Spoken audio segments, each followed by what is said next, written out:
Good morning to you all. हम लोगों ने कल से चर्चा पॉलिटी सेक्शन के ऊपर शुरू की और अपने डिस्कशन को हम लोग प्रश्नों के माध्यम से आगे बढ़ा रहे हैं। थोड़ी सी गति बढ़ानी होगी। कुछ चीज़ों के लिए मैं रेफर करूंगा। जैसे एक सजेशन आया था कि CAA, NRC और NPR उनको आधार बना करके जो नागरिकता विवाद है उस नागरिकता विवाद पर चर्चा की जाए। और अगर उसके कंटेक्स्ट में मैं बात करूं तो मुझे लगता है कंप्रिहेंसिव वीडियो उस पर हमारे पड़े हुए हैं। ठीक है। और चूंकि कंप्रिहेंसिव वीडियो हमारे पड़े हुए हैं इसलिए उतना कंप्रिहेंसिव शायद अभी के क्लास में मैं कर भी नहीं सकता, क्योंकि एक ही टॉपिक में पता चला पूरा का पूरा क्लास निकल जाएगा। तो स्पेसिफिक नागरिकता अधिनियम पर एक प्रश्न मैं डिस्कस करूंगा और नागरिकता अधिनियम पर प्रश्न डिस्कस करते हुए मैं वो वीडियो रेफर कर दूंगा जिसके लिंक डाल दिए जाएंगे, आप उससे गुजरें। क्योंकि इस चीज को समझने की कोशिश करें। एक तो वहां से प्रश्न पूछे जाने की संभावना मुझसे अगर पूछे तो थोड़ी सी कम लगती है एट प्रेजेंट। और दूसरी चीज कि कम से कम जिस इशू को हमने पहले कंप्रिहेंसिवली डिस्कस कर दिया है, जिसके वीडियोज यूट्यूब पर उपलब्ध हैं, तो उससे सपोर्ट तो आप ले ही सकते हो, उससे आपकी समस्या का समाधान हो जाएगा। उसकी तुलना में बेहतर है कि हम सेडिशन लॉ के संदर्भ में जो रिसेंट डेवलपमेंट हैं हम उसको डिस्कस करें। IT एक्ट के सेक्शन 66A को लेकर जो रिसेंट डेवलपमेंट है हम उसको डिस्कस करें, जिसके कारण सेडिशन एक्ट हो या IT लॉ का, IT एक्ट का सेक्शन 66A हो जो चर्चा में आया है। तो इससे यहां से प्रश्न की भी संभावना ज्यादा बनेगी।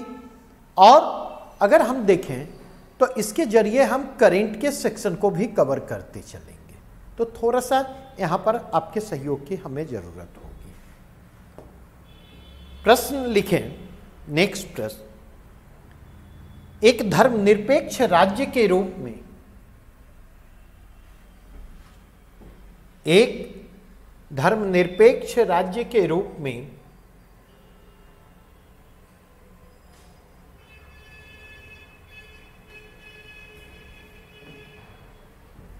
भारत के वैशिष्ट का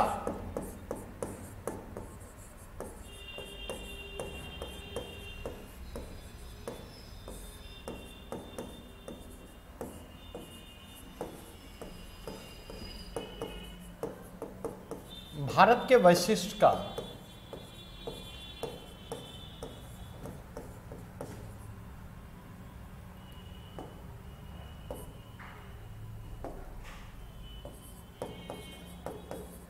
निरूपण करते हुए बतलाइए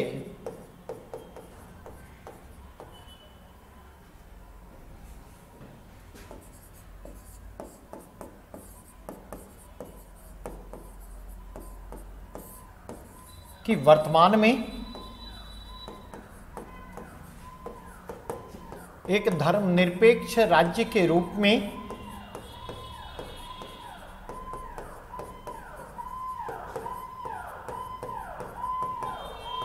भारत को किन चुनौतियों का सामना करना पड़ रहा है।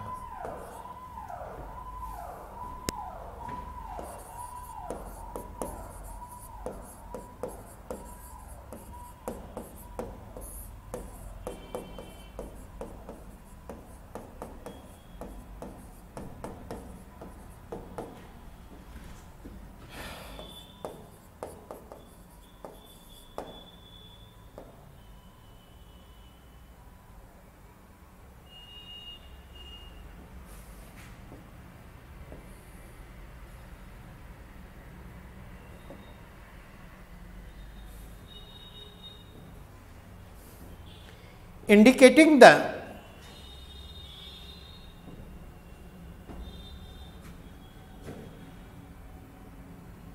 characteristics of India,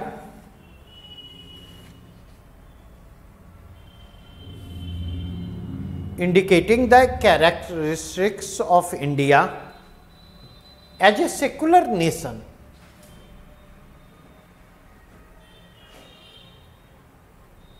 Explain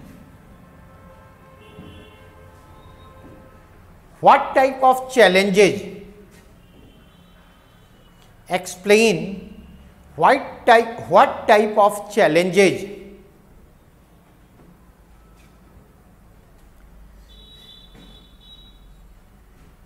India is facing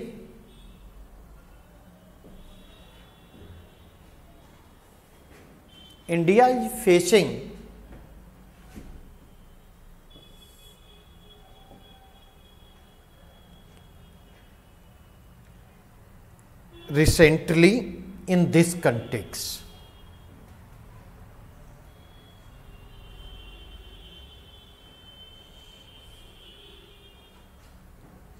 in this context, अगर हम इसके कंटेक्स्ट में देखें तो इस प्रश्न के दो पार्ट हैं।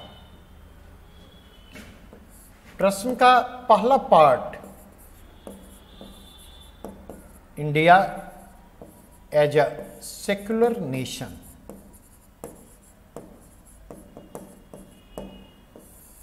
एक धर्मनिरपेक्ष राष्ट्र के रूप में भारत की जो वैशिष्ट्य है,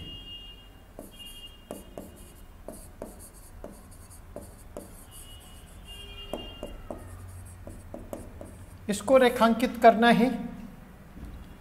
और क्वेश्चन के पार्ट 2 में चैलेंजेस बिफोर इंडिया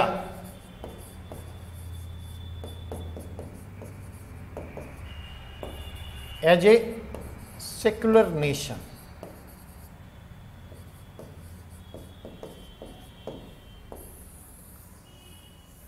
और इसका कंटेक्स्ट होगा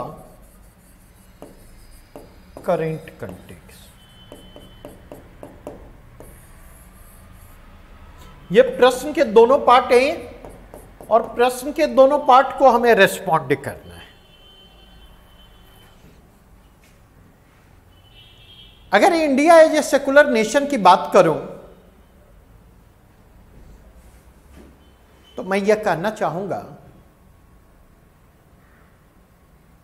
कि सेकुलरिज्म का कंसेप्ट इंडिया में वेस्ट से आया है, पश्चिम से आया है, और इंडियन मॉडल ऑफ सेकुलरिज्म जो डेवलप करता है वह कहीं न कहीं पश्चिम के प्रभाव में स्थानीय परिस्थितियों के मुताबिक, और इसलिए अगर आप देखें Indian model of secularism western model of secularism से डिफरेंट है। वेस्टर्न मॉडल ऑफ सेकुलरिज्म में जाकर के देखेंगे तो दो कंपोनेंट दिखाई पड़ेंगे। नंबर 1, पहला कंपोनेंट जो दिखाई पड़ेगा, नो स्टेट रिलीजन, अर्थात राज्य का अपना कोई धर्म नहीं होगा। और दूसरा कंपोनेंट जो वेस्टर्न मॉडल ऑफ सेकुलरिज्म में आपको दिखाई पड़ता वह है non interference of state in religious matters, अर्थात धार्मिक मामलों में राज्य का कोई हस्तक्षेप नहीं होगा। और अगर इस कंटेक्स्ट में मैं बात करूं आपसे तो मैं यह कहना चाहूंगा कि इंडिया ने वेस्टर्न मॉडल ऑफ सेकुलरिज्म से नो स्टेट रिलीजन के कंसेप्ट को तो लिया, लेकिन non interference of state in religious matter के कॉन्सेप्ट को नहीं लिया। भारत धार्मिक मामलों में अहस्तक्षेप की बजाय कहीं ना कहीं सर्वधर्म समभाव की बात करता है, अर्थात राज्य सभी धर्मों को एक समान नजरों से देखेगा। यह दूसरा सर्वधर्म समभाव या सेकेंड कंपोनेंट है इंडियन सेकुलरिज्म का। तीसरी बात अगर मैं कहूं तो इंडियन सेकुलरिज्म रिलीजियसिटी को एक्सेप्ट करता है, धार्मिकता को यह स्वीकार करता है, धार्मिकता को नकारता नहीं। और इसीलिए इंडियन सेकुलरिज्म में देखेंगे रिलीजियसिटी के लिए स्पेस है।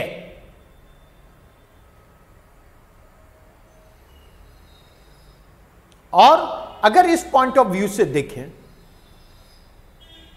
तो यहां पर जो है दो चीजें,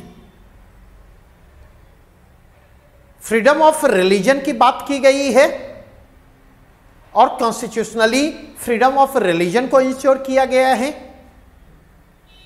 और दूसरी चीज अगर आप देखें, protection of religious minorities, protection of rights of religious minorities, धार्मिक अल्पसंख्यकों के अधिकारों को संरक्षित करने का भी प्रयास किया गया। तीसरी चीज अगर आप देखें तो स्टेट जो है वह सभी धर्मों को एक समान नजरिए से देखता है। और अगर इस पॉइंट ऑफ व्यू से देखें तो जरूरत पड़ने पर स्टेट रिलीजियस एक्टिविटी के लिए ग्रांट और असिस्टेंस भी उपलब्ध करवाता है। जैसे अमरनाथ यात्रा के लिए हिंदुओं को सब्सिडी उपलब्ध करवाई जाती, तो कुछ समय पहले तक आप देखेंगे हज सब्सिडी मुसलमानों के लिए उपलब्ध करवाई जाती थी। अपार्ट फ्रॉम दैट, इससे इतर जाकर के देखें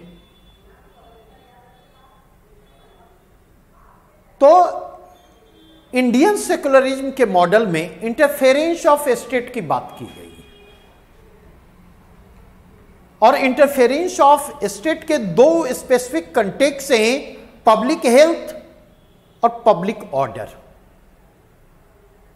पब्लिक हेल्थ और पब्लिक ऑर्डर, सार्वजनिक स्वास्थ्य और कानून व्यवस्था, सार्वजनिक व्यवस्था, इसके मद्देनजर राज्य जरूरत पड़ने पर इंटरफेयर कर सकता है। प्रोग्रेसिव सोशल रिलीजियस रिफॉर्म के प्रोसेस को आगे बढ़ाने के लिए स्टेट इंटरफेयर कर सकता है। आपके मन में यह प्रश्न उठता होगा, ऐसा हुआ क्यों? तो दो चीजों को ध्यान में रखें, बहुत डिटेल में जाने के स्कोप नहीं है। पहली चीज इस बात को ध्यान रखें कि Indian society multi religious multi cultural society है। और multi religious multi cultural society में वेरियस रिलीजियस कम्युनिटी के बीच कॉन्फ्लिक्ट ऑफ इंटरेस्ट की स्थिति पैदा हो सकती है, उस संभावना को नकारा नहीं जा सकता। और जब कॉन्फ्लिक्ट ऑफ इंटरेस्ट की स्थिति पैदा होगी विभिन्न धार्मिक समुदायों के बीच, तो यह स्थिति पब्लिक ऑर्डर के लिए चैलेंजेस क्रिएट करेगी, पब्लिक ऑर्डर के मेंटेनेंस को मुश्किल बनाएगी। और ऐसी स्थिति में बिना राज्य के इंटरफेरेंस के सुनिश्चित किए पब्लिक ऑर्डर को मेंटेन करना मुश्किल होगा।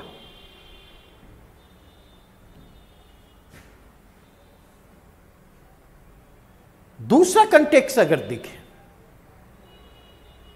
तो दूसरा कंटेक्स्ट एंटी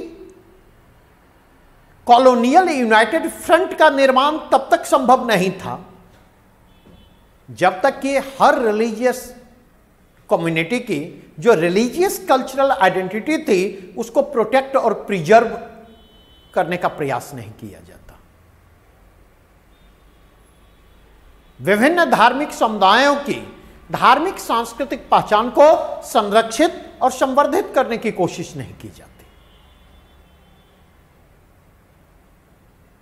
और रिलीजियसली उनको इसके लिए स्पेस उपलब्ध करवाता है, उनकी रिलीजियस कल्चरल आइडेंटिटी को प्रोटेक्ट करने का काम करता। अब अगर इस परिप्रेक्ष्य में जाकर के देखें, तीसरा कंटेक्स्ट जो मैं कहना चाहूंगा, इंडिपेंडेंट इंडिया के सामने सबसे बड़ी चुनौती थी नेशनल इंटीग्रेशन के प्रोसेस को कैसे आगे बढ़ाया जाए,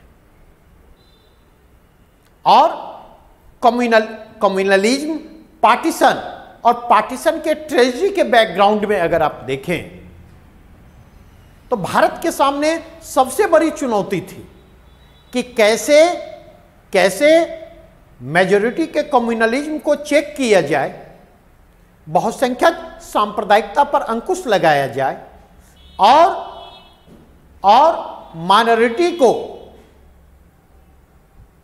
माइनॉरिटी के भीतर सेफ्टी और सिक्योरिटी को लेकर जो कंसर्न है उस कंसर्न को रिजॉल्व कैसे किया जाए, सेंस ऑफ बिलोंगिंगनेस कैसे उनमें डेवलप किया जाए, ताकि उनको यह महसूस हो कि यह हमारा ही देश है,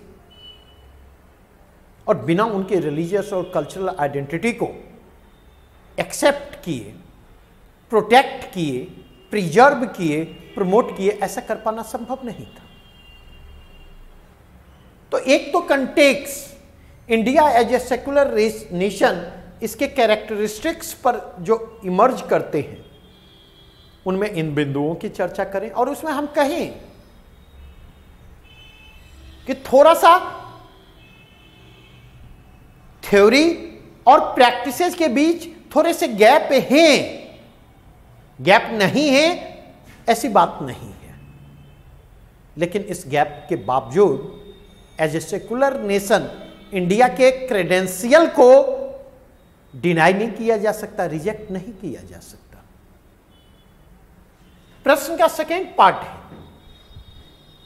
currently in current context challenges before India as a secular nation.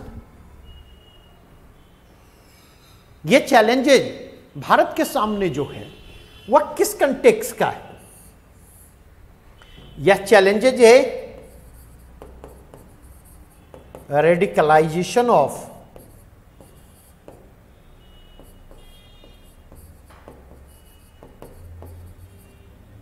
Religious community.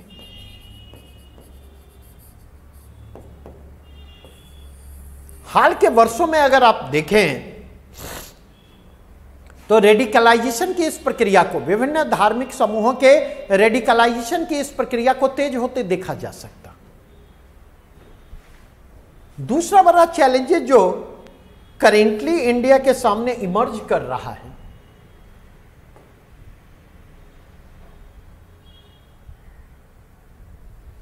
वह दूसरा बड़ा चैलेंजेस क्या है? Communalisation of Indian society and politics.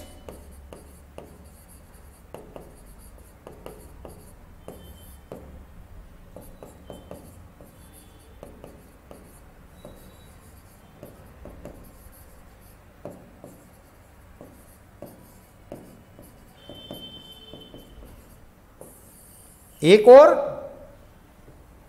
धार्मिक समुदायों में रेडिकल सोच, धार्मिक समुदाय रेडिकल सोच की ओर बढ़ रहे हैं।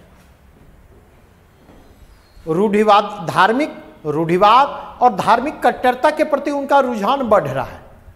दूसरी ओर अगर आप देखें इसकी पृष्ठभूमि में सोसाइटी, भारतीय समाज और राजनीति के कम्युनलाइजेशन की प्रक्रिया को तेज होते देखा जा सकता।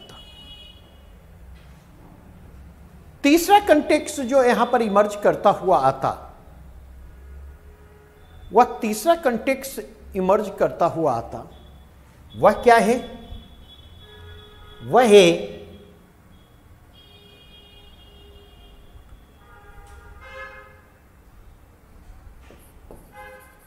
Biasness of political establishment.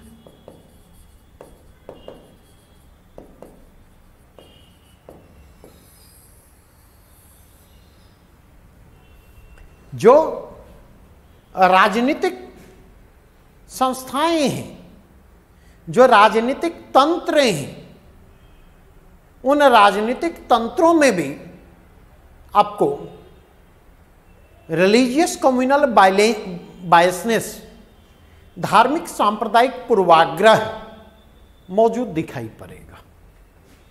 और अगर इसके कंटेक्स्ट में आप जाकर के देखें तो आप क्या पाते? तो इसके कंटेक्स्ट में आप देखने पर यह पाते हैं कि किसी के लिए सेकुलरिज्म का मतलब जो है,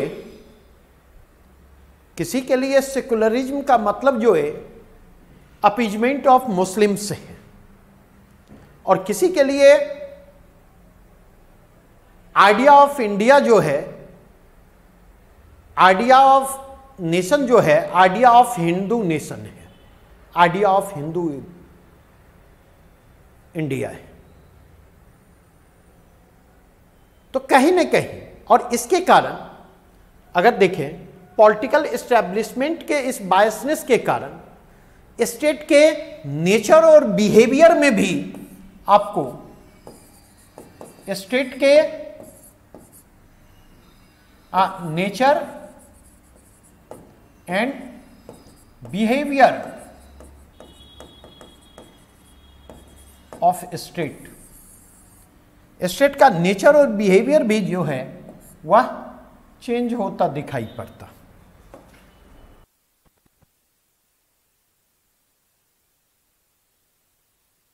कंटेक्स्ट में एक और बिंदु जो मैं इंडिकेट करना चाहूंगा वह क्या है? इंक्रीजिंग इंटॉलरेंस और राइजिंग इंटॉलरेंस, बढ़ती हुई असहिष्णुता।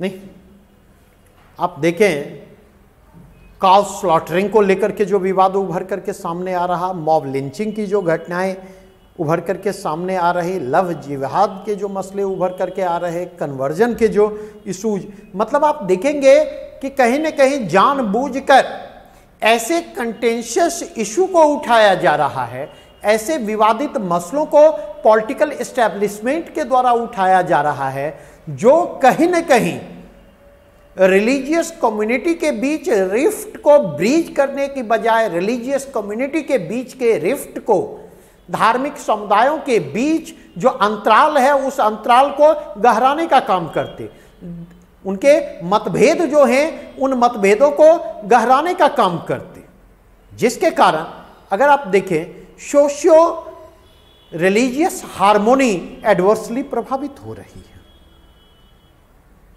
स्टेट एंड एडमिनिस्ट्रेशन का अप्रोच ऐसी घटनाओं के प्रति आप देखेंगे वह सॉफ्टली ऐसी घटनाओं को हैंडल कर रही है, जबकि उसको स्ट्रिक्टली हैंडल करना चाहिए।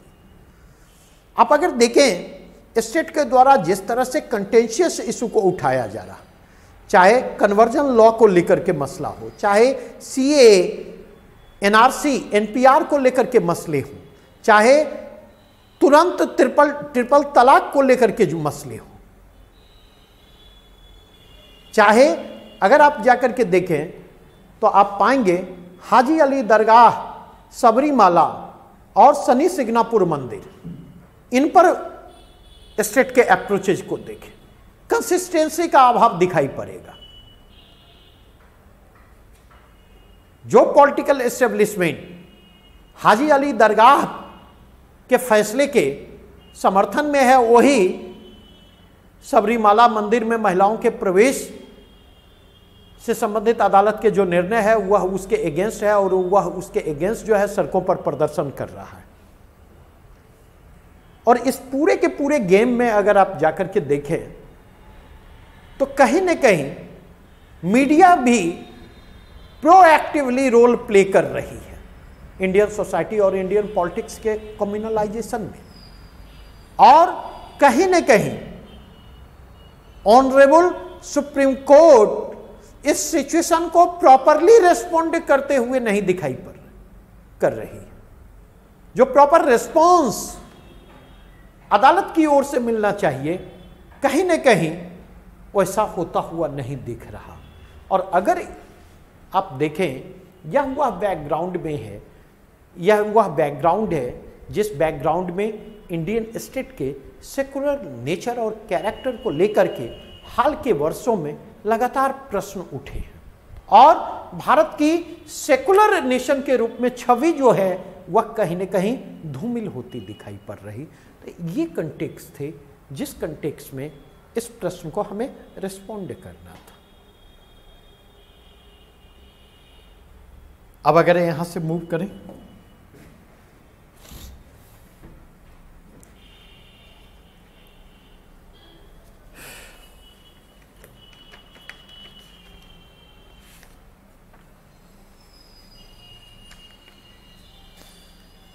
प्रश्न लिखें, भारत अविनाशी राज्यों का अविनाशी संघ है।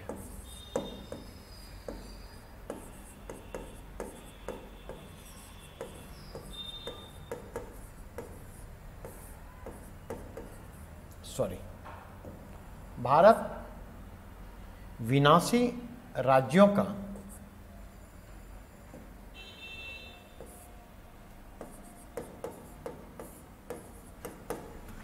अविनाशी संघ है।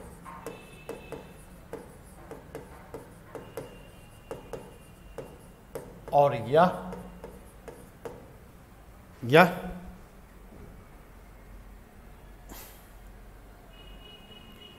भारतीय संघवाद की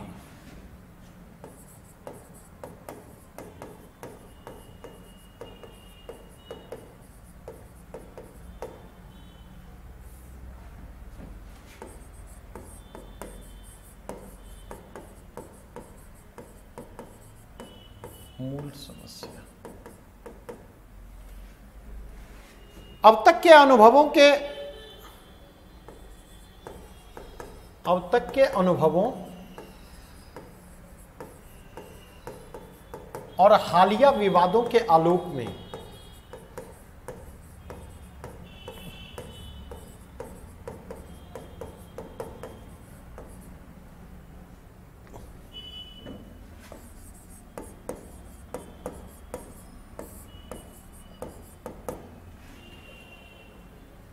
इस कथन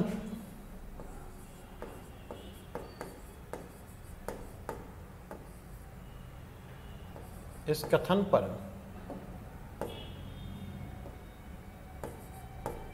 विचार करें।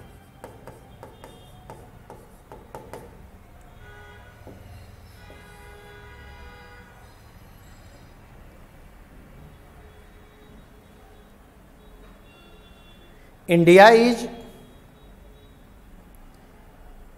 indestructible union of destructible state. India is indestructible union of destructible state, and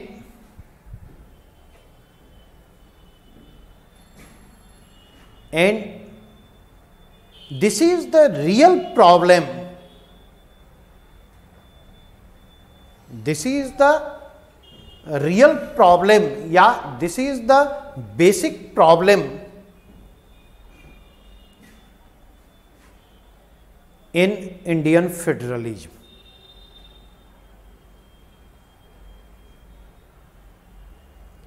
Consider this statement. Consider this statement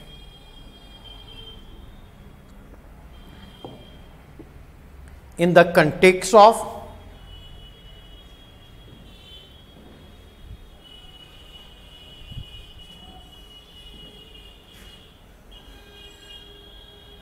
the experiences of India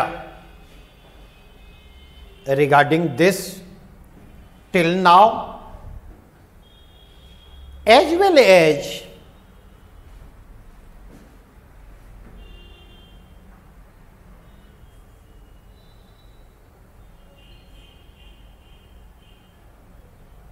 in the context of recent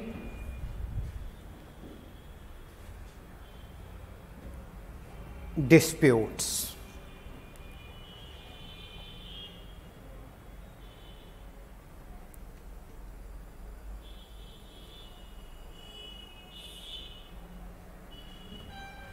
प्रश्न को देखें और एक बार फिर से हम डिमांड ऑफ क्वेश्चन को identify करें।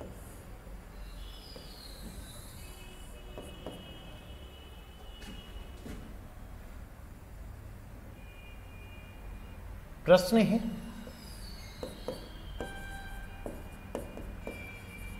नेचर ऑफ इंडियन फेडरलिज्म के ऊपर।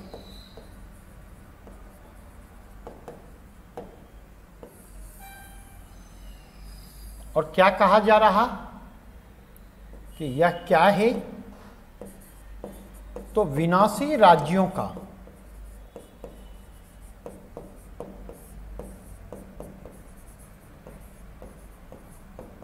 अविनाशी संघ, indestructible union of destructible state.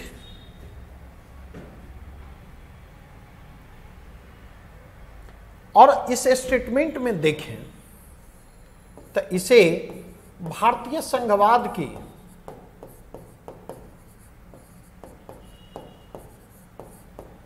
मूल समस्या बतलाया जा रहा।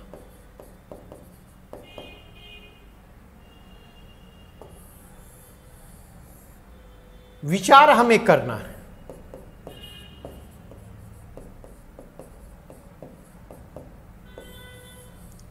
और क्या विचार करना है, क्या वाकई यह समस्या है या फिर यह समाधान है।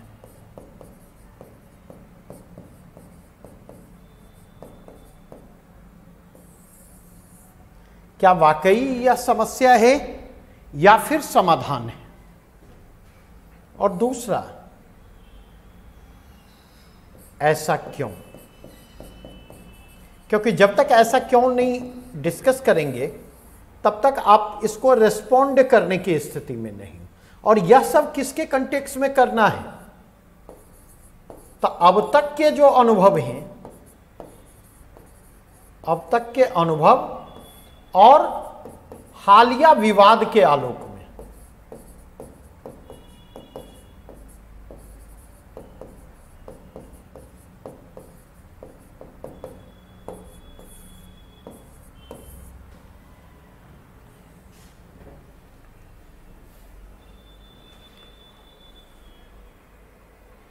अब अगर आप देखें,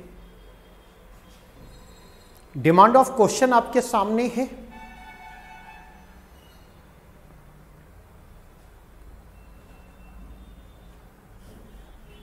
कल जब मेरी चर्चा हो रही थी तो अपने डिस्कशन के क्रम में हमने कहा था कि इंडिया ने फेडरलिज्म के जिस मॉडल को अपनाया है, अगर आप देखें तो उसमें अमेरिकन कंपोनेंट भी हैं, उनमें कनाडियन कंपोनेंट भी हैं और उनमें ऑस्ट्रेलियन कंपोनेंट भी हैं। और अगर स्पेसिफिक इस प्रश्न के कंटेक्स्ट में बात करें तो ग्लोबली फेडरलिज्म के अमेरिकन मॉडल को आइडियल के रूप में देखा जाता, संघवाद के अमेरिकी मॉडल को आदर्श के रूप में देखा जाता। लेकिन हमने संघवाद के अमेरिकी मॉडल को नहीं अपनाया, क्योंकि संघवाद का अमेरिकी मॉडल अविनाशी राज्यों का अविनाशी संघ है। ना राज्यों को संघ से अलग होने का अधिकार है, ना संघ को राज्यों से अलग होने, राज्यों के नाम, क्षेत्र, आकार, इसमें किसी भी प्रकार के परिवर्तन का अधिकार है। तो अगर हमने इंडियन फेडरलिज्म के मॉडल को अमेरिकन फेडरलिज्म के मॉडल से अलगाया, एक डिफरेंट स्वरूप प्रदान किया, तो इसका कारण था क्या?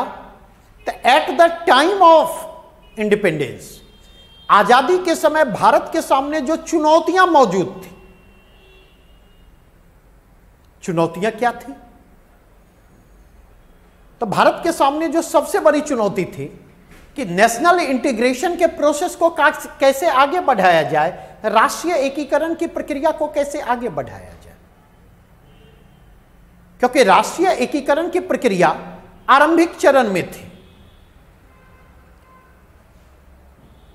और उस राष्ट्रीय एकीकरण के रास्ते में बड़े अवरोध थे। अवरोध क्या थे? तो जब भारत आजादी के करीब पहुंचता है तो सरदार वल्लभ भाई पटेल के प्रयासों से और नेहरू के निर्देशन में 500 से अधिक देशी रियासतों को भारत में मिलाया गया और उन देशी रियासतों के जो शासक थे उनकी अपनी महत्वाकांक्षाएं थी। ऐसी स्थिति में कहीं न कहीं विघटनकारी तत्वों के उभरने की आशंका थी। क्षेत्रीय महत्वाकांक्षाओं के, रीजनल एस्पिरेशंस के इमर्ज करने की संभावनाएं थी। फोर्सेस ऑफ डिसइंटीग्रेशन के इमर्ज करने की संभावना थी और इसीलिए इंडियन फेडरल स्ट्रक्चर में सेंटर को, यूनियन को कहीं न कहीं पावरफुल बनाए जाने की जरूरत थी ताकि जरूरत पड़ने पर संघ इन विघटनकारी तत्वों, forces of disintegration, regional aspirations जो सेपरेटिज्म की ओर जा सकता है उसको इफेक्टिवली चेक कर सके, उस पर अंकुश लगा सके और नेशनल इंटीग्रेशन के प्रोसेस को आगे बढ़ाते हुए इंडिया एज ए नेशन की यूनिटी और इंटीग्रिटी को इंश्योर कर सके, एक राष्ट्र के रूप में भारत की एकता और अखंडता को सुनिश्चित कर सके। और इसी के मद्देनजर देखें तो इनडिस्ट्रक्टिबल यूनियन की परिकल्पना की गई, अविनाशी संघों की परिकल्पना की गई। और अगर इस कंटेक्स्ट में देखें तो अविनाशी संघ की परिकल्पना के जरिए क्या मैसेज देने का प्रयास किया गया? The Indian states will have no rights, no authority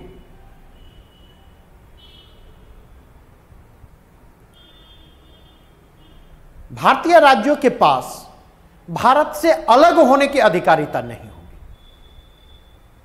to move for its separate identity, separate political identity, sovereign political identity.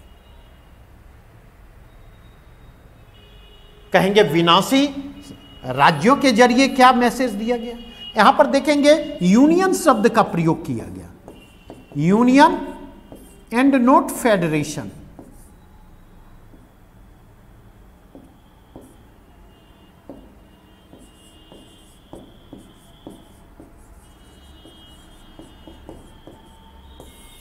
इसके जरिए मैसेज क्या दिया गया?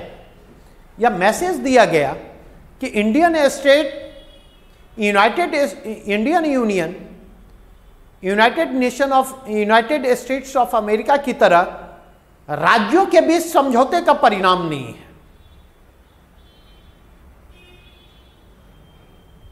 और इसको पुष्ट, और समझौते का अगर परिणाम नहीं है, इसको पुष्ट किया गया। इंडियन स्टेट क्या है? डिस्ट्रक्टेबल।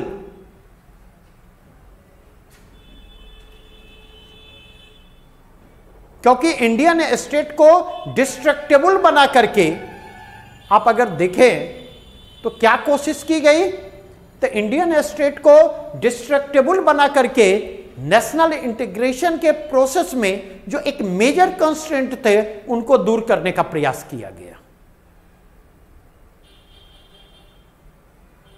जो देशी रियासतें थी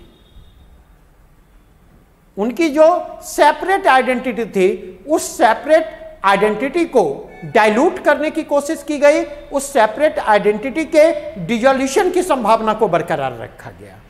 जो प्रिंसली स्टेट्स थे, क्योंकि बिना प्रिंसली स्टेट के सेपरेट आइडेंटिटी के, डाइल्यूशन के और डिजोल्यूशन के नेशनल इंटीग्रेशन के प्रोसेस को आगे नहीं बढ़ाया जा सकता था। और अगर इस प्रोसेस में देखें,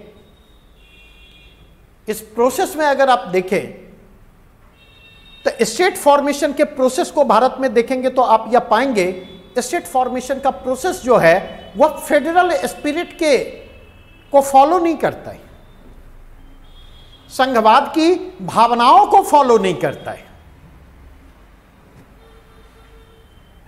क्यों? तो अगर इसके कंटेक्स्ट में आप जाकर के देखें तो अगर केंद्र संघ को भारतीय राज्यों के नाम, क्षेत्र, आकार और सीमाओं में परिवर्तन की पूरी अधिकारिता दी गई, और अगर इसके कंटेक्स्ट में जाकर के देखें, ऐसे कोई भी प्रपोजल पार्लियामेंट, बाइकैमरल पार्लियामेंट के किसी भी सदन में इंट्रोड्यूस किए जा सकते, लेकिन उसकी शर्त क्या है? इसके लिए prior permission of president is essential, राष्ट्रपति की पूर्वानुमति की आवश्यकता है। और दूसरा, राष्ट्रपति से यह अपेक्षा की गई कि वे इसके लिए परमिशन देने के पहले क्या करेंगे, वे इसे राज्य विधानसभाओं के पास भेजेंगे उनकी राय जानने के लिए, और राज्य विधानसभाओं की राय राज्य विधानसभाओं के द्वारा, स्टेट लेजिस्लेटिव असेंबली के द्वारा स्पेसिफाइड, राष्ट्रपति के द्वारा स्पेसिफाइड टाइम लिमिट में अपनी राय से अवगत करवाया जाएगा। लेकिन यहां पर ध्यान रखेंगे,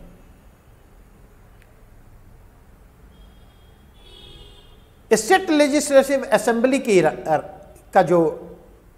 जो राय है, उसका जो ओपिनियन है, वो बाइंडिंग नहीं है यूनियन के लिए, बाध्यकारी वह नहीं है। उस राय को मानने या ना मानने के लिए वह स्वतंत्र है। तो कहने का तात्पर्य यह है कि राय लेने की केवल औपचारिकता पूरी करनी है। और अब तो देखेंगे ऐसे भी इंस्टांसेज हैं जिनमें राय लेने की उस औपचारिकता की भी जरूरत महसूस नहीं की गई। जम्मू कश्मीर सबसे बड़ा उदाहरण बनकर आता। दूसरा कंटेक्स्ट अगर आप जाकर के देखें तो दूसरा कंटेक्स्ट जो उभर करके आता, यदि बाद में उस प्रपोजल को मॉडिफाई किया जाता तो मॉडिफिकेशन के बाद उस प्रपोजल को दोबारा स्टेट लेजिस्लेटिव असेंबली के पास भेजे जाने की जरूरत नहीं है। और तीसरी बात अगर आप जाकर के देखें तो ऐसा कोई भी प्रपोजल जो है उसके लिए उसको कॉन्स्टिट्यूशनल अमेंडमेंट की कैटेगरी में नहीं रखा गया। स्टेट फॉर्मेशन के लिए सिंपल मेजॉरिटी की जरूरत होती है, यह आर्टिकल 368 के एम्बिट से बाहर है।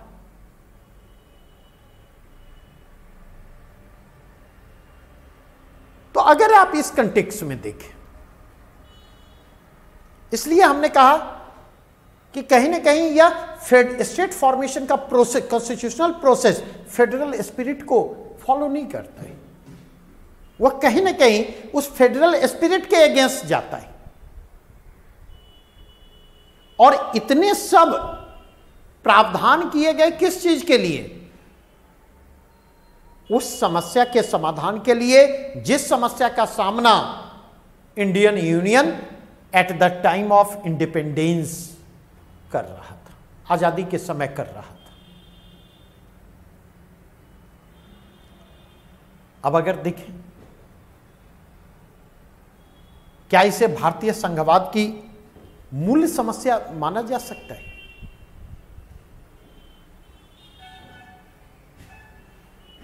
यहां पर एक और चीज ध्यान रखेंगे, भारत में जो social diversity, cultural diversity, regional diversity है, लिंग्विस्टिक डाइवर्सिटी, और यह डाइवर्सिटी जो डिस्टिंक्ट आइडेंटिटी को क्रिएट करती है, भारत की सामाजिक, सांस्कृतिक, क्षेत्रीय और भाषाई विविधता जिन विशिष्ट पहचानों को जन्म देती है और उन विशिष्ट पहचानों की जो अपेक्षाएं और आकांक्षाएं इंडियन यूनियन से हो सकती, उनके इंडियन यूनियन से जो एक्सपेक्टेशंस हो सकते, एस्पिरेशंस हो सकते, कहीं न कहीं डिस्ट्रक्टेबल स्टेट के कॉन्सेप्ट के जरिए उसके लिए भी स्पेस क्रिएट करने का प्रयास किया गया और इसके जरिए इंडियन स्टेट की यूनिटी और इंटीग्रिटी को स्ट्रेंथन करने का प्रयास किया गया। अब अगर इसके कंटेक्स्ट में आप जाकर के देखें तो अगला जो डायमेंशन इमर्ज करता हुआ आता, अगला डायमेंशन क्या इमर्ज करता है कि क्या लाया गया इसको समाधान के लिए, लेकिन आजादी के बाद से ही इसने समस्याओं को जन्म दिया है। मैं ये क्यों कह रहा है कि आजादी के बाद से ही इसने समस्याओं को जन्म दिया? तो ऐसे कॉन्स्टिट्यूशनल प्रोविजन ने और ऐसे फ्लैक्सिबल फेडरल स्ट्रक्चर ने, जिसमें सेंटर और स्टेट के बीच का बैलेंस जो है सेंटर की ओर टिल्टेड था, इसने कहीं न कहीं रीजनल एस्पिरेशंस को प्रोवोक करने का काम किया, लिंग्विस्टिक एस्पिरेशंस को प्रोवोक करने का काम किया, कल्चरल एस्पिरेशंस को प्रोवोक करने का काम किया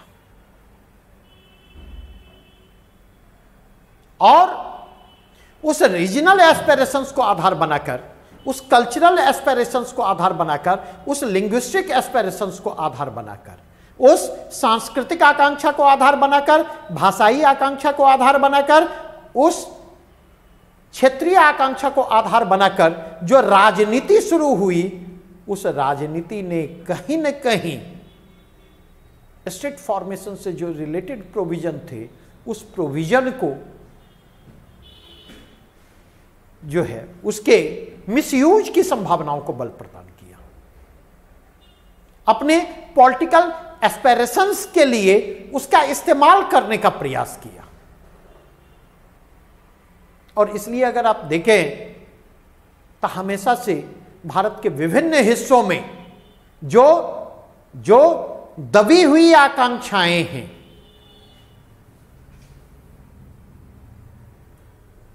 जो क्षेत्र पिछड़े हुए हैं, उन क्षेत्र के लोगों की जो आकांक्षाएं हैं, जो भाषिक सांस्कृतिक समूह कहीं न कहीं अपने लिए एप्रोप्रिएट और प्रॉपर स्पेस नहीं तलाश कर रहे, अपने लिए समुचित, पर्याप्त और समुचित स्थान जिन्हें नहीं मिल रहा, वे कहीं न कहीं नए राज्यों की मांग को लेकर के उपस्थित हो रहे। अगर आप इसके कंटेक्स्ट में देखें, अभी भी कम से कम भारत के विभिन्न हिस्सों में दर्जन भर राज्यों की मांगे हो रही हैं। लेटेस्ट डेवलपमेंट अगर आप जाकर के देखें तो लेटेस्ट डेवलपमेंट आंध्रा और तेलंगाना का है। विभाजन हो और विभाजन नहीं हो, आंध्र प्रदेश एकीकृत रहे या आंध्र प्रदेश को विभाजित करके तेलंगाना का निर्माण हो, इसको लेकर के आप देखेंगे वायलेंट मूवमेंट खड़ा होता है, हिंसक विद्रोह की स्थिति पैदा होती है और राजनीति ने उस हिंसक विद्रोह में आग में घी डालने का काम किया। दूसरी ओर अगर आप जाकर के देखें, हमने कहा हालिया विवाद के आलोक में, यहां पर हालिया विवाद से इशारा किस ओर है? जम्मू कश्मीर के एक्सपीरियंसेस की ओर है। और यहां पर ध्यान रखेंगे, जम्मू कश्मीर देश का पहला ऐसा राज्य है जिसके फुल स्टेटहुड को स्नैच किया गया, पूर्ण राज्य के दर्जे को छीना गया और उसे दो केंद्र शासित प्रदेश में तब्दील कर दिया गया है। इसके पहले तक भारत में ऐसा कभी नहीं हुआ था।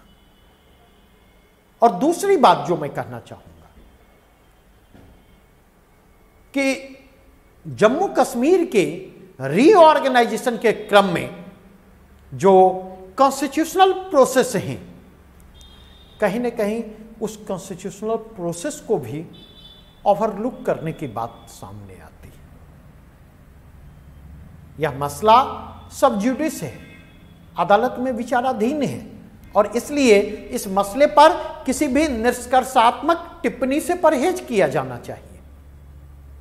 लेकिन जो चीजें विजिबल हैं, इतनी चीजों तो विजिबल हैं कि जम्मू कश्मीर के रीऑर्गेनाइजेशन के पहले राज्य विधानसभा की राय नहीं ली गई। राज्य विधानसभा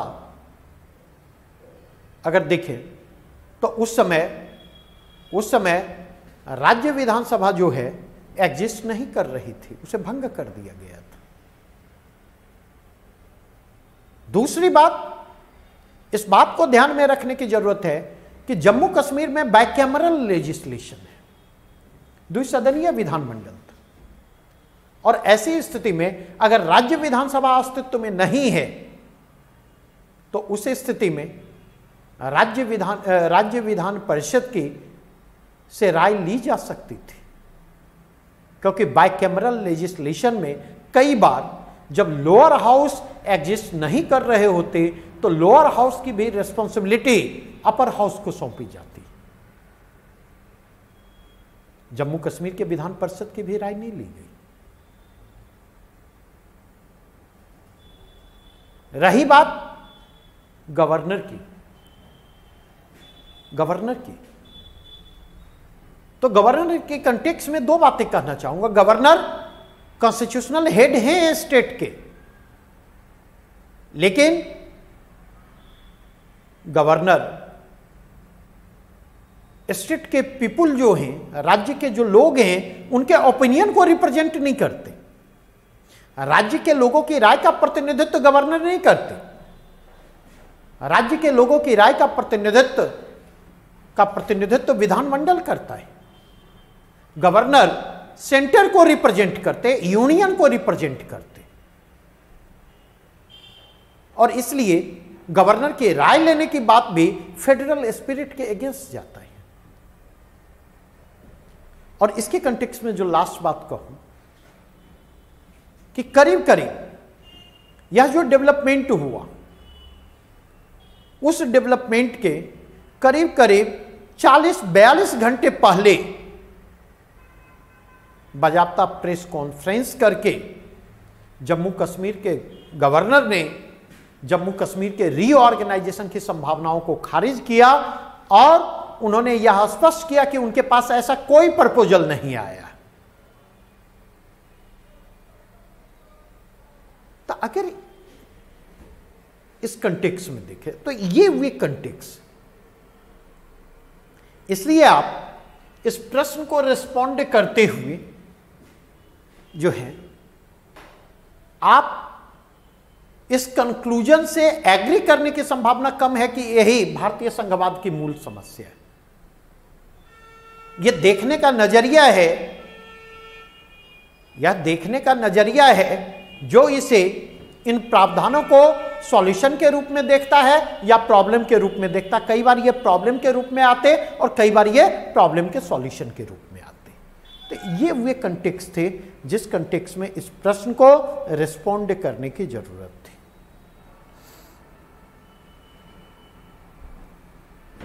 आगे बढ़े।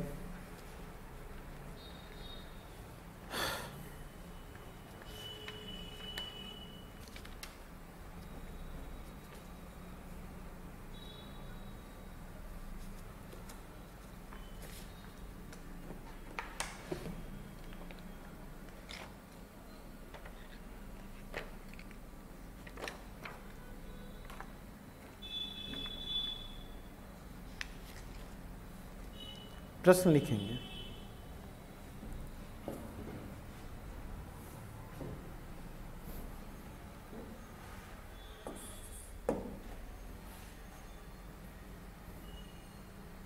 हाल के वर्षों में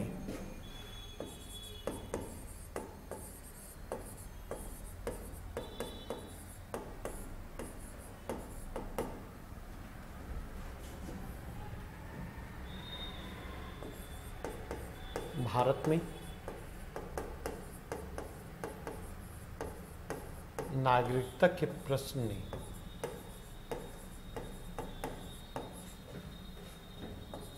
विवादों को जन्म दिया है।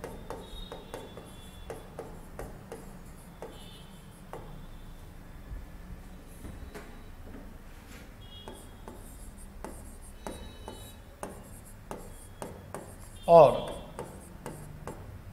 इसके परिणाम स्वरूप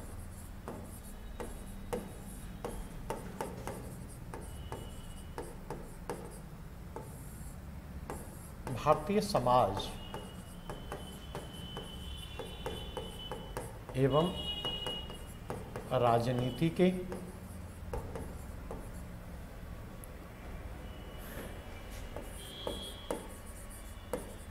सांप्रदायिकरण की प्रक्रिया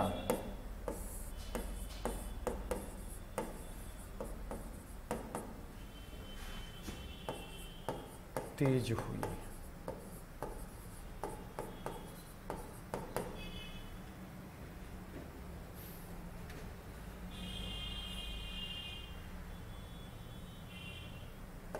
नागरिकता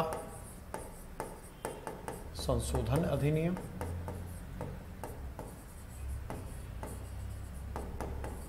2019 नागरिकों के लिए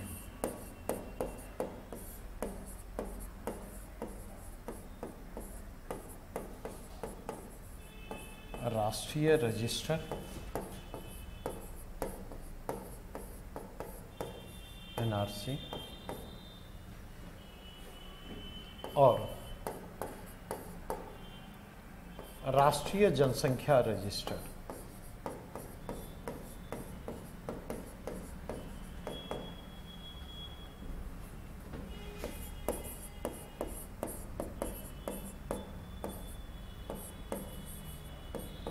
NPR नेशनल पॉपुलेशन रजिस्टर के आलोक में इस कथन का आलोचनात्मक परीक्षण करें।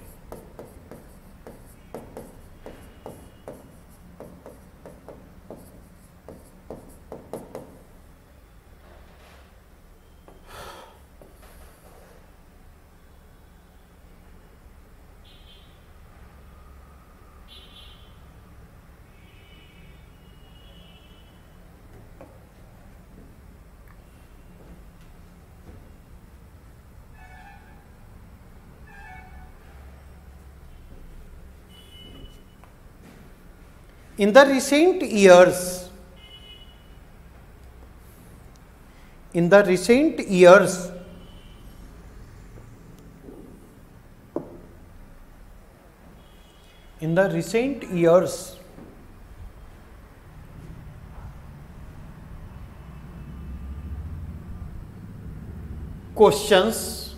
the questions related to citizenship,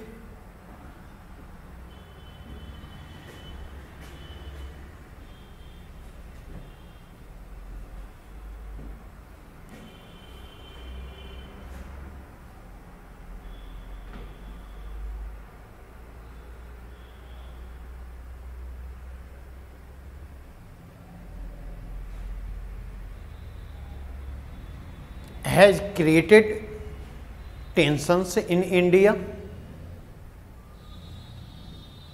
has created tensions in India.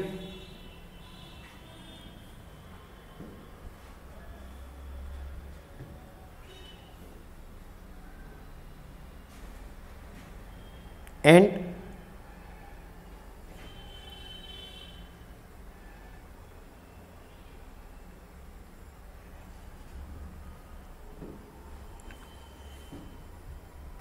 it has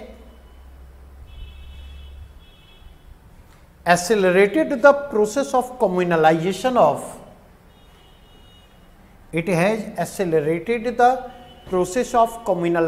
of Indian society and politics.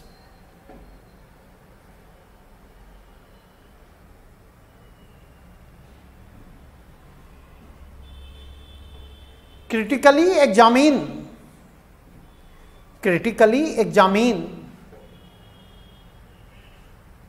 this statement in the light of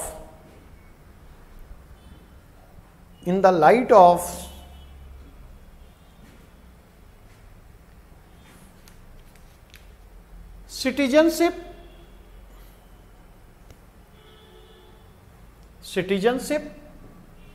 Amendment Act 2019, NRC and NPR.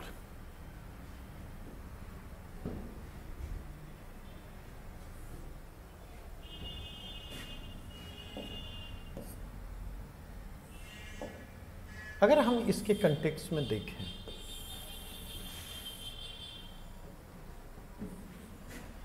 तो पहला है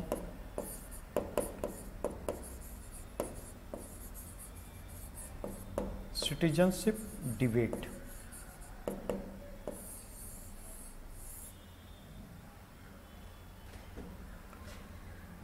दूसरा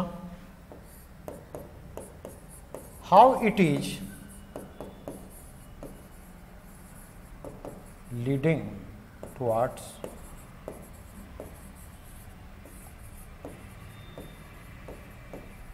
communalization of Indian politics and society.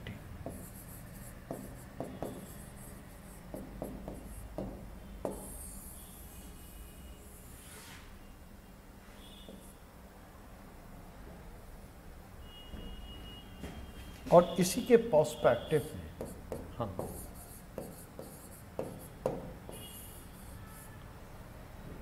Conclusion की दिशा में बढ़ेंगे। जब citizenship debate करें तो सवाल यह उठता, व्हाई अगर CAA, अगर NRC, अगर NPR इसकी बात की जा रही, तो इसकी बात क्यों की जा रही है और यह विवाद को क्यों जन्म दे रहा है?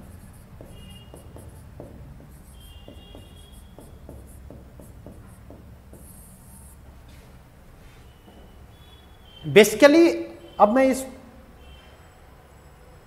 डिमांड ऑफ क्वेश्चन आपके सामने है। बेसिकली अगर आप देखें तो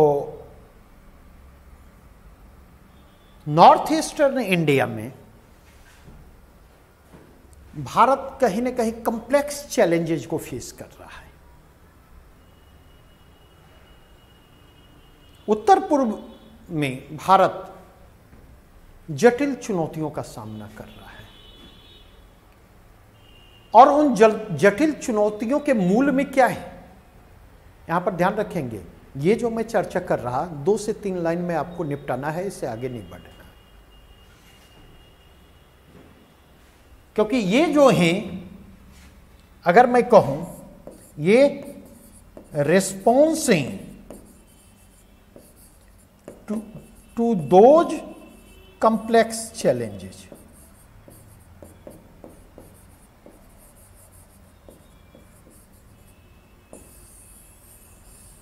ये उन जटिल चुनौतियों के रिस्पॉन्स है, उसके मूल में मौजूद है मौजूद हैं इलीगल बांग्लादेशी इमिग्रेंट्स, अवैध बांग्लादेशी अप्रवासियों की समस्या। और अगर आप देखें तो राजनीति इस समस्या को जटिल बना रही है, क्योंकि अवैध बांग्लादेशी अप्रवासियों की समस्या ऐसा नहीं है कि केवल वह सोशियो इकोनॉमिक कल्चरल फ्रंट पर कॉम्प्लेक्सिटी को बढ़ा रही है, सामाजिक आर्थिक सांस्कृतिक स्तर पर जटिलता को बढ़ा रही है, बल्कि यह कहीं न कहीं लॉ एंड ऑर्डर के लिए भी प्रॉब्लम क्रिएट कर रही है और इंटरनल सिक्योरिटी के लिए भी यह चैलेंजेस बनकर के सामने आई है। क्योंकि इसके कारण अगर आप देखें तो नॉर्थ ईस्ट के कई राज्यों में, असम को ले ले, त्रिपुरा को ले ले, डेमोग्राफिक चेंजेस जो वहां पर हो रहे हैं और जो वहां के मूल निवासी हैं वो कहीं ना कहीं जो है माइनॉरिटी में तब्दील या तो तब्दील हो चुके हैं या उनके माइनॉरिटी में तब्दील होने की संभावना है, और जो आउटसाइडर हैं वो मेजॉरिटी में हैं। इसने डिस्टिंक्ट लिंग्विस्टिक कल्चरल आइडेंटिटी को लेकर के जो है फियर को जन्म दिया है। कहीं ना कहीं अपने ही इंडिजीनियस लैंड में वे आइडेंटिटी क्राइसिस से जूझ रहे हैं। तो अगर इसके कंटेक्स्ट में जाकर के देखें, मैंने क्यों कहा राजनीति उसको जटिल बना रही है, तो इसका संबंध वहां पर वोट बैंक की पॉलिटिक्स से जुड़ चुका है। जब कांग्रेस की सरकारें थी तो कांग्रेस की सरकारों ने वोट बैंक की पॉलिटिक्स में अपर हैंड इंश्योर करने के लिए, एडवांटेजियस पोजीशन को इंश्योर करने के लिए उन इलीगल बांग्लादेशी इमिग्रेंट्स को जो है लीगल डॉक्यूमेंट उपलब्ध करवाए, इसको प्रमोशन दिया गया। और आज के कंटेक्स्ट में अगर आप देखें तो आज के कंटेक्स्ट में यही काम करंट रूलिंग पार्टी करती दिखाई पड़ रही है, कम्युनल पोलराइजेशन के जरिए। अब इशू पर मैं आता, सीए मसला क्यों है? तो सीए मसला इसलिए है क्योंकि इसमें सिटीजनशिप को रिलीजियस आइडेंटिटी से लिंक किया गया है। सिटीजनशिप के जो क्राइटेरिया हैं उसको यह रिडिफाइन करता और कट ऑफ डेट को चेंज करता है। अर्लियर कट ऑफ डेट 24 मार्च 1971 था, उस कट ऑफ डेट को यह 31 मार्च 2014 करता है। दूसरा, नेचुरलाइजेशन के जरिए जो सिटीजनशिप मिलती थी उसके लिए मिनिमम टाइम पीरियड जो प्रेस्क्राइब्ड था वह 11 साल था।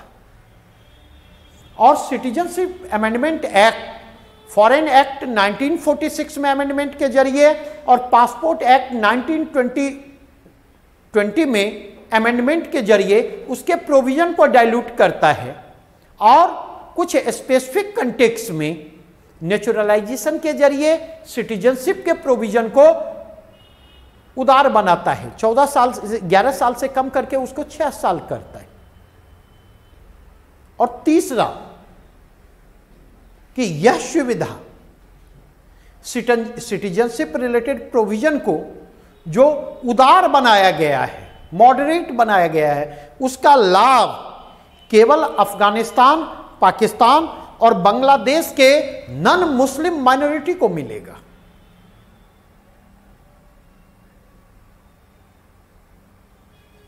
तो अब जो ऑब्जेक्शनेबल पॉइंट कि सेकुलरिज्म को सुप्रीम कोर्ट ने बेसिक स्ट्रक्चर का हिस्सा माना है और यह सेकुलर स्पिरिट के अगेंस्ट है, रिलीजियस आइडेंटिटी को सिटीजनशिप से लिंक करना। दूसरा अगर आप देखें तो यह जो है वह कहीं न कहीं फंडामेंटल राइट्स को वायलेट करता है। आर्टिकल 14 को, जो विधि के समक्ष समता की बात करता है, इक्वलिटी बिफोर द लॉ की बात करता और equal protection of the law की बात करता। Article 15, article 19, article 21, article 29। क्योंकि सवाल यह हो उठता कि इसके पीछे फ्लॉड सोच है। फंडामेंटल राइट केवल देश के नागरिकों को प्राप्त नहीं है, विदेशियों को भी प्राप्त है। और अगर इसके कंटेक्स्ट में देखें तो कट ऑफ डेट जो चेंज किए गए, मतलब यह 24 मार्च 1971 के बाद और 31 दिसंबर 2014 तक भारत में जो अवैध घुसपैठ हुआ, जो इलीगल माइग्रेशन हुआ है, अगर उसके कंटेक्स्ट में जाकर के देखें, अब उनको कैटेगराइज किया जाएगा। अगर वह मुस्लिम हैं तो उनको यहां की सिटीजनशिप नहीं दी जा सकती। अगर वो नॉन मुस्लिम हैं, इन 3 देशों से आने वाले, तभी उनको सिटीजनशिप दी जा सकती।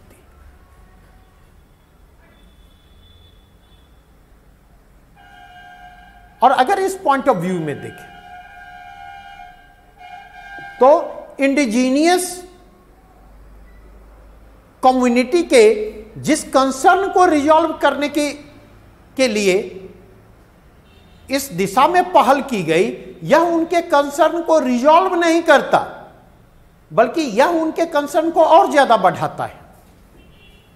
क्योंकि अल्टीमेटली इलीगल माइग्रेंट इमिग्रेंट्स को आप मुस्लिम नॉन मुस्लिम के आधार पर डिफ्रेंशिएट करके नॉन मुस्लिम को यहां की सिटीजनशिप दे रहे हैं, तो डेमोग्राफिक स्ट्रक्चर तो तब भी चेंज कर रहा है।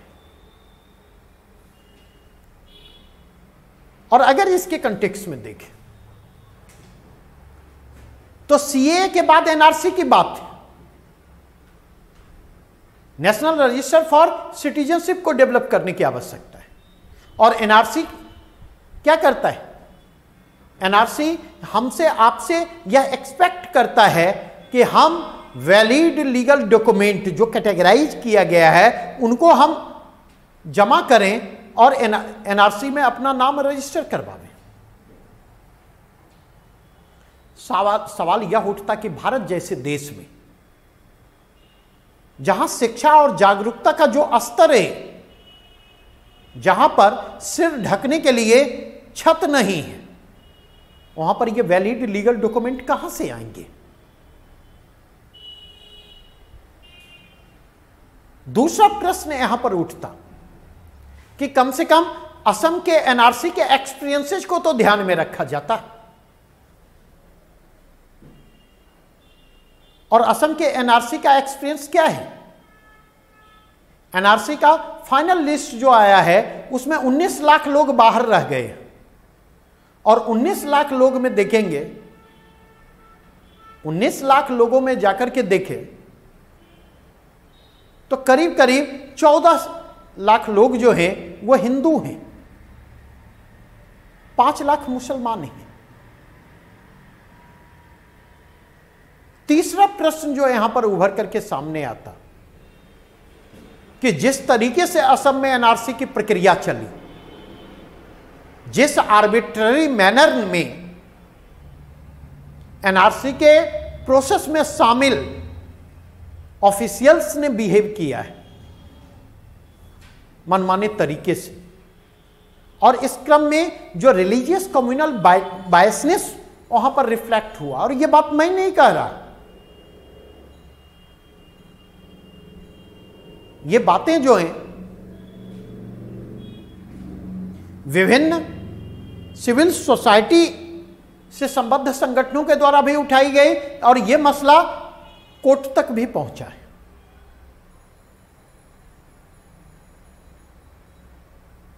लगातार बाद में जब यह मसला गरमाया तो यह कहा गया कि दोनों को कनेक्ट नहीं किया जाए, सीए एनआरसी को, जबकि हमारे होम मिनिस्टर ने पार्लियामेंट में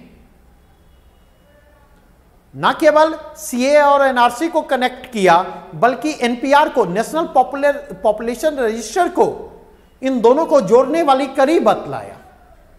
और अगर इसके कंटेक्स्ट में देखा जाए तो एनपीआर में जो डाटाबेस मांगा जा रहा था, उस डाटाबेस में माता पिता की जन्म तिथि, माता पिता के जन्म स्थान और माता पिता के ओरिजिनेशन के बारे में जो सूचनाएं मांगी गई और ये किए गए, जिसको बाद में, आरंभ में यह एसेंशियल था, बाद में उसको विवादों के आलोक में उसको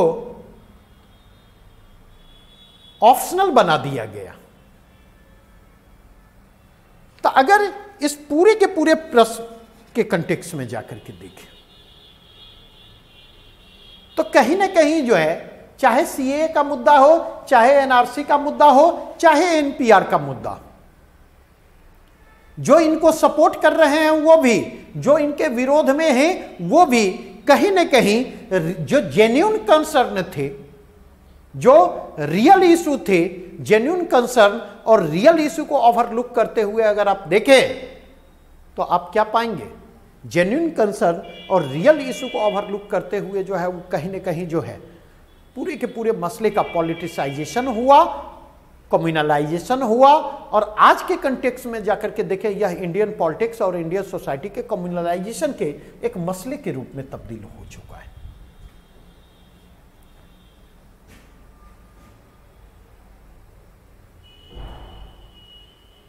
आप अगर देखें ना, इससे इंडिजीनियस खुश है, असम मूल के लोग इससे खुश है, क्योंकि इसने असमी गैर असमी के विभाजन को गहराने का काम किया।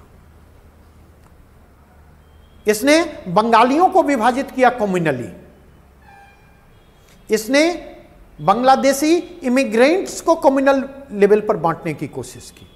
और असम के अंदर देखें, ब्रह्मपुत्रा वैली और बराक वैली के बीच जो डिवीजन है वह शार्प होता चला गया। बराक वैली में जो माइनॉरिटी हिंदू थे उनको ये मैसेज दिया गया सीए के जरिए कि यह उनके वैली में उनके पोजीशन को स्ट्रेंथन करेगा, वोट बैंक की पॉलिटिक्स में उनकी अहमियत बढ़ेगी। और ब्रह्मपुत्रा में ब्रह्मपुत्र घाटी में जहां गैर असमी डोमिनेट करते थे, वहां पर असमियों के बीच यह निगेटिव मैसेज गया कि यह कहीं ना कहीं उनके प्रॉब्लम को रिजॉल्व करने के बजाय यह उस प्रॉब्लम को बढ़ा रहा है। यहां पर इस चीज को ध्यान रखेंगे।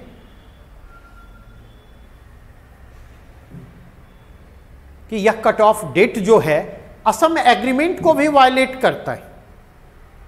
असम एग्रीमेंट जो भारत सरकार और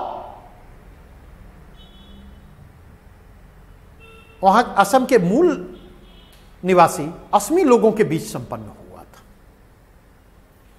जिसमें भारत सरकार की ओर से यह इंश्योर किया गया था, उनके इंटरेस्ट को, उनकी आइडेंटिटी को प्रोटेक्शन का एश्योरेंस दिया गया असम एग्रीमेंट के टर्म एंड कंडीशन के माध्यम से। यह उसको भी वायलेट करता और इस तरीके से देखें तो यह एक ब्रीच ऑफ कॉन्ट्रैक्ट के रूप में सामने आता। तो कहीं ना कहीं ये चीजें प्रॉब्लमेटिक हैं, प्रॉब्लमेटिक नहीं है ऐसा नहीं कहा जा सकता। और इसलिए पिछले प्रश्न में हमने एक बात कही थी, वह यह कि सुप्रीम कोर्ट जो है जो सेकुलर कंसर्न है, उन सेकुलर कंसर्न को प्रॉपरली रिस्पॉन्ड कर पाने में असमर्थ है।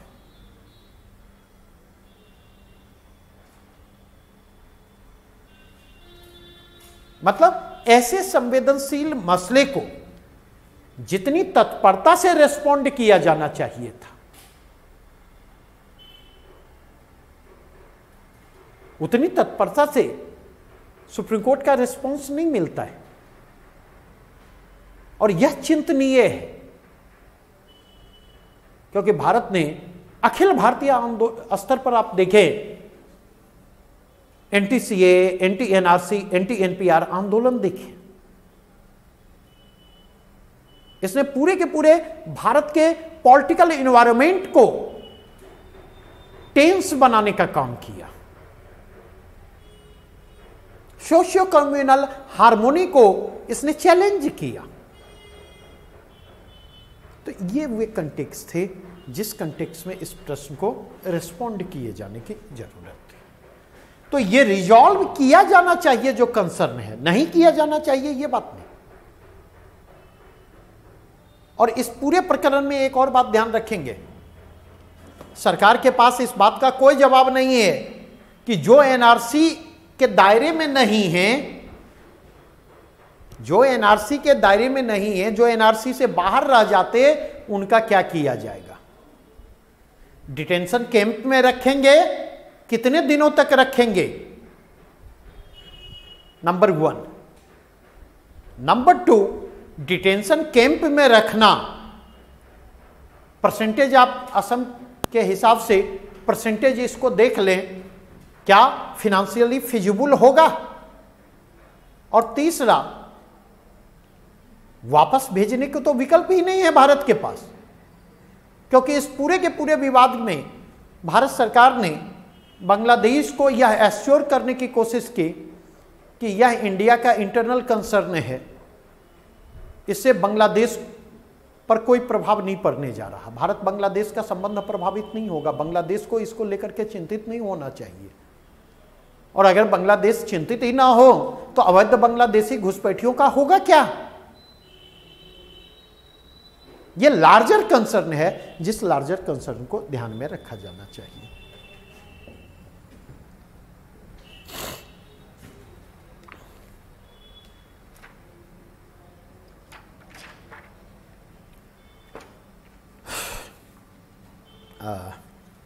नेक्स्ट क्वेश्चन,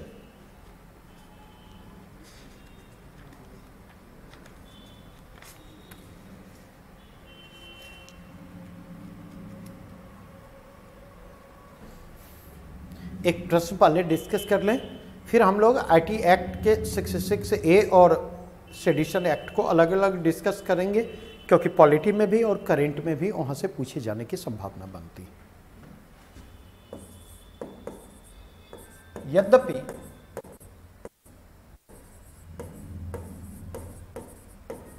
अभिव्यक्ति की आजादी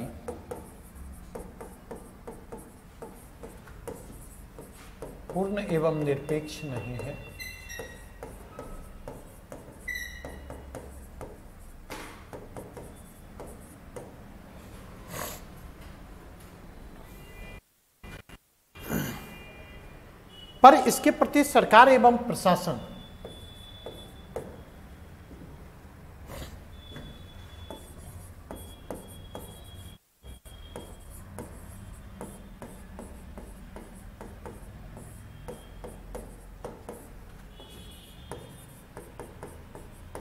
पर इसके प्रति सरकार एवं प्रशासन का हालिया रवैया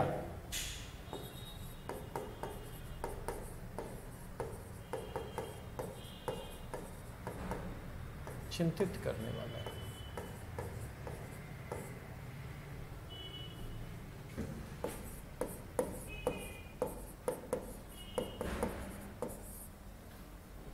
टिप्पणी करें।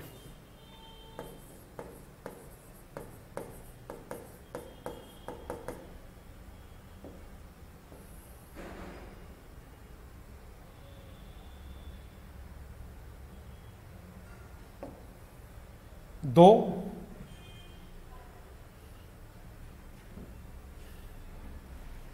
freedom of speech is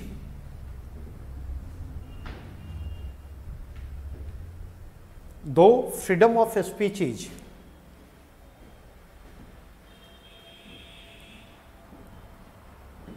not absolute,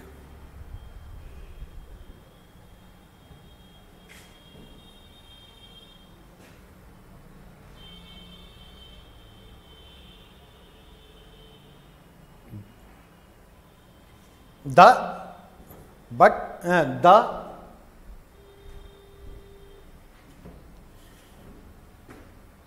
recent approaches of government and administration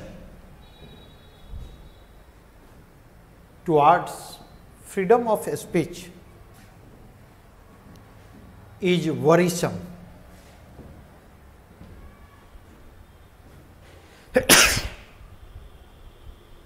Sorry.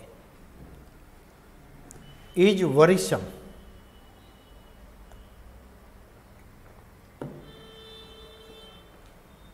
Comment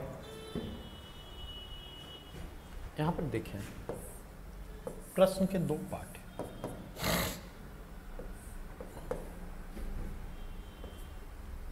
प्रश्न का पहला पार्ट क्या है?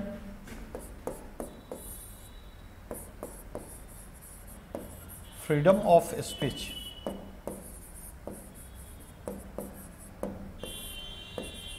Not absolute.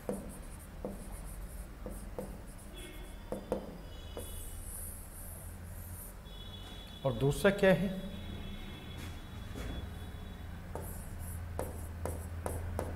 Government and administration approaches towards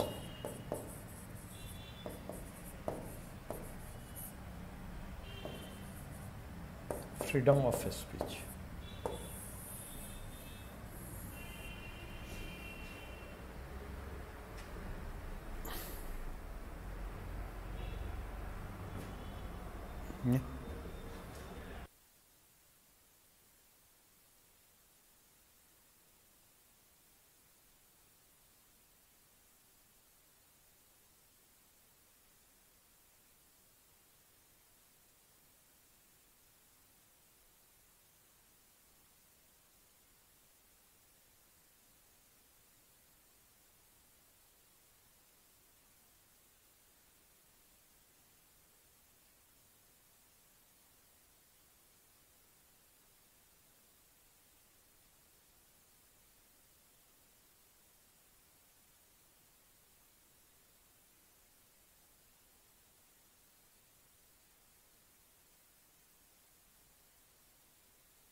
Approaches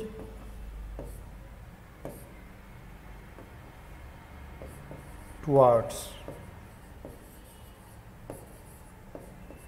RTI and CIC SIC Central Information Commission, State Information Commission। नहीं, अगर इसके context में देखें,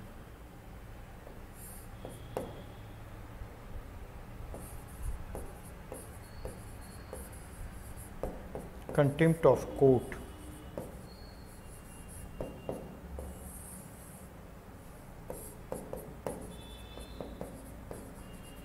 मिसयूज ऑफ डिफेमेशन लॉ,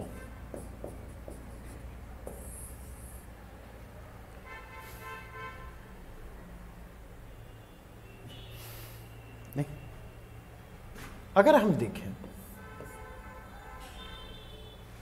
तो फ्रीडम ऑफ स्पीच के बारे में क्यों हमने कहा यह एब्सोल्यूट नहीं है? इसलिए क्योंकि constitution of India reasonable restriction की बात करती है।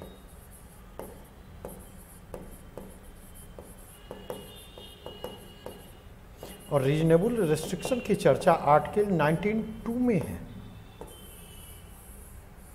जबकि फ्रीडम ऑफ स्पीच की चर्चा इंडियन कॉन्स्टिट्यूशन के आर्टिकल 19(1)(a) में है।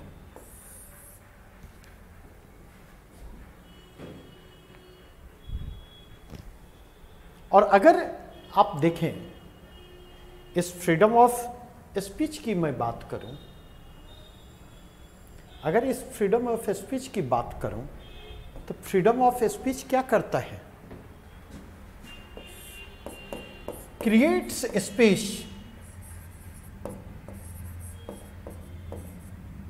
For dissent creates space for dissent, differences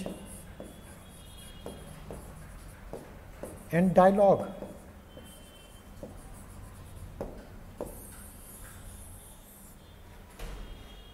decent, differences and dialogue, असहमति के लिए, मतभेद के लिए और संवाद के लिए यह स्पेस क्रिएट करता है फ्रीडम ऑफ स्पीच। और इसीलिए अगर आप जाकर के देखें जो जुडिशियल इंटरप्रिटेशन क्या है, फ्रीडम ऑफ स्पीच का जुडिशियल इंटरप्रिटेशन क्या है, अदालती व्याख्या क्या है,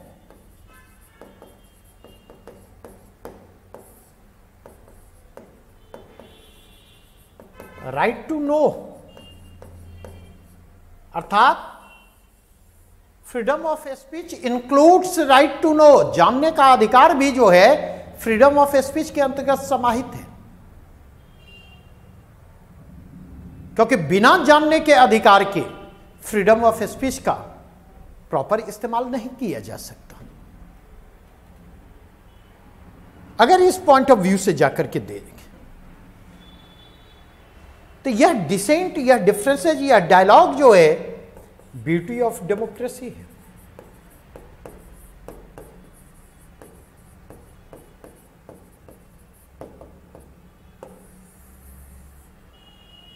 यह ब्यूटी ऑफ डेमोक्रेसी है। और अगर इसके कंटेक्स्ट में देखें, अगर यह ब्यूटी ऑफ डेमोक्रेसी है, अगर यह डेमोक्रेटिक सिस्टम को स्ट्रेंथन करती है, तो ऐसी कोई भी कोशिश जो डिसेंट को हतोत्साहित करती है, ऐसी कोई भी कोशिश जो डिफरेंसेस को हतोत्साहित करती है, ऐसी कोई भी कोशिश जो डायलॉग को हतोत्साहित करती है, वो डेमोक्रेसी को वीकेंड करने का काम करेगी, लोकतंत्र को कमजोर करने का काम करेगी। हां, यह जरूर है कि यह रीजनेबल रेस्ट्रिक्शन से, युक्ति युक्त निर्बंधनों से परे नहीं है। यहां पर इस चीज को जानने की जरूरत है। रीजनेबल रेस्ट्रिक्शन हो सकता है, प्रश्न यहां से भी पूछे जाए। अमर्यादित स्वतंत्रता, स्वच्छंदता की ओर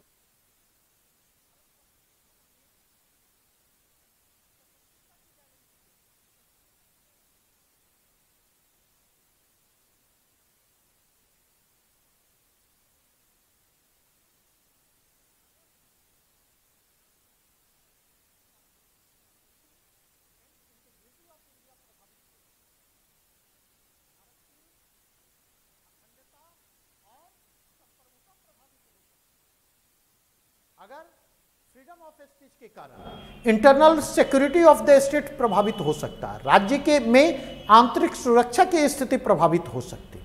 अगर फ्रीडम ऑफ स्पीच के कारण इंटरनेशनल फ्रेंडशिप और हार्मोनी ट्रीटी एडवर्सली प्रभावित हो सकती है, अंतर्राष्ट्रीय मैत्री और सद्भाव पर इसका मतलब एडवर्स इंपैक्ट पड़ सकता। अगर फ्रीडम ऑफ स्पीच के कारण पब्लिक ऑर्डर और मोरालिटी प्रभावित होती, अर्थात लोक व्यवस्था, कानून व्यवस्था की स्थिति अगर प्रभावित होती है, लोक नैतिकता की स्थिति प्रभावित होती है, और अगर फ्रीडम ऑफ स्पीच के कारण जो है वह डिसेंसी प्रभावित होती, सदाचरण प्रभावित होता हुआ आता, तो ऐसी स्थिति में देखें तो फ्रीडम ऑफ स्पीच जो है उसको रेस्ट्रिक्ट किया जा सकता है। और जिन 5 आधारों की चर्चा आर्टिकल 19(2) में की गई है, इन्हीं 5 बेसिस पर फ्रीडम ऑफ स्पीच को रेस्ट्रिक्ट किया जा सकता। अदर देन दैट आप जाएं तो कंटेम्प्ट ऑफ कोर्ट और डिफेमेशन और इंसाइटमेंट ऑफ ऑफेंस, न्यायिक अवमानना आगे अगर बढ़े तो मानहानि, आगे अगर बढ़े हिंसा की उत्प्रेरणा, इसके आधार पर उसको रेस्ट्रिक्ट किया जा सकता। लेकिन यहां पर ध्यान रखेंगे, रीजनेबल रेस्ट्रिक्शन आर्बिट्ररी मैनर में नहीं आरोपित किए जा सकते, इंपोज किए जा सकते, क्योंकि जो फ्रीडम ऑफ स्पीच पर रीजनेबल रेस्ट्रिक्शन इंपोज किए जा रहे हैं, अगर आप जाकर के देखें तो उसकी व्याख्या लिमिटेड सेंस में की जाएगी। और लिमिटेड सेंस में व्याख्या की जाएगी का मतलब यह है कि फ्रीडम ऑफ स्पीच को उन्हीं आधारों पर रेस्ट्रिक्ट किया जा सकता जिसकी चर्चा आर्टिकल 19(2) में की गई है, किसी न्यू बेसिस पर रेस्ट्रिक्ट नहीं किया जा सकता, number 1। Number 2, freedom of speech को अगर रेस्ट्रिक्ट कर फ्रीडम ऑफ स्पीच को अगर किसी नए आधार पर रेस्ट्रिक्ट किया जाना है तो उसके लिए कॉन्स्टिट्यूशनल अमेंडमेंट करने होंगे, संविधान में संशोधन करना होगा और उस नए आधार को इनकॉर्पोरेट करना होगा कॉन्स्टिट्यूशन में, तब जाकर के उस आधार पर फ्रीडम ऑफ स्पीच को रेस्ट्रिक्ट किया जा सकता। अगर इस कंटेक्स्ट में देखें तो तीसरी चीज इस चीज को ध्यान में रखने की है जरूरत है कि यह जुडिशियल रिव्यू के दायरे में आता है।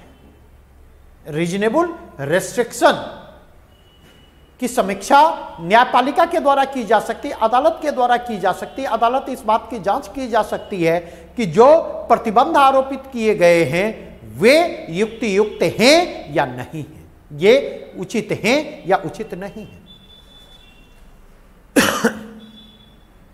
तो अगर इसके कंटेक्स्ट में आप जाकर के देखें,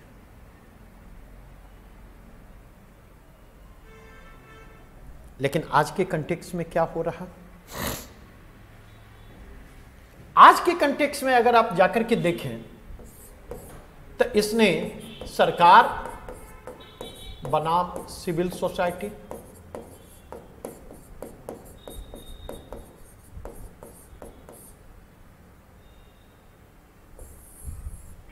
सरकार बनाम नागरिक का रूप ले लिया है। आज के कंटेक्स्ट में देखें, और यह चीज ध्यान रखेंगे, मैं किसी से एक सरकार की बात नहीं कर रहा, केंद्र में भले बीजेपी के नेतृत्व वाले गठबंधन की सरकार, लेकिन राज्यों में तो हर दल की सरकारें हैं।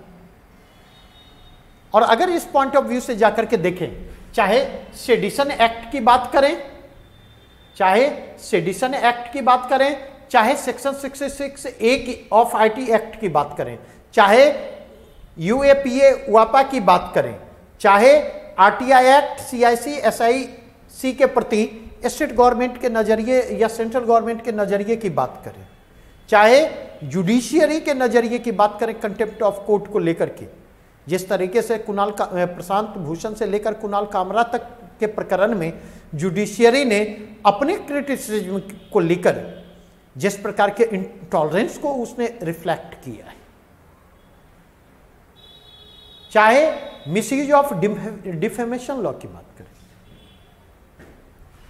कोई किसी भी दल की सरकार हो, उनके द्वारा क्रिटिसिज्म को, वैलिड क्रिटिसिज्म को डिमोट करने के लिए इन तमाम प्रावधानों का इस्तेमाल किया जा रहा है।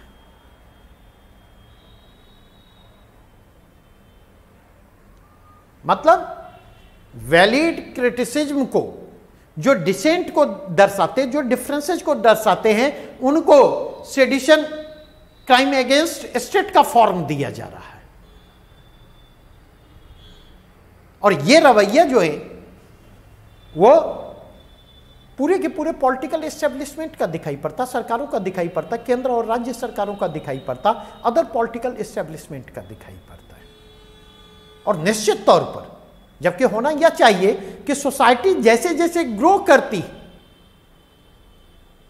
सोसाइटी के ग्रो करने के साथ फ्रीडम के लिए स्पेस बढ़ता चला जाता, आजादी के मायने बदलते चले जाते, अधिकारों का दायरा विस्तृत होता चला जाता।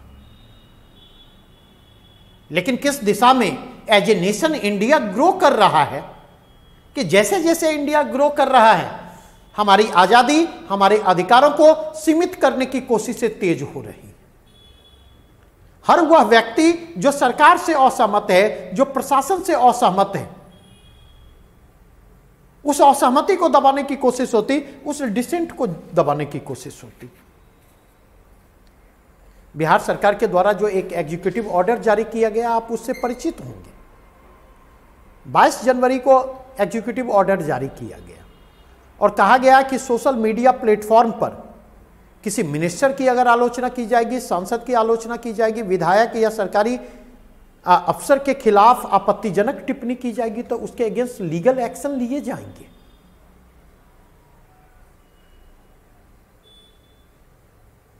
और यह आपत्तिजनक टिप्पणी क्या होगी, यह आपत्तिजनक टिप्पणी क्या होगी वो सरकार और प्रशासन निर्धारित करेगी।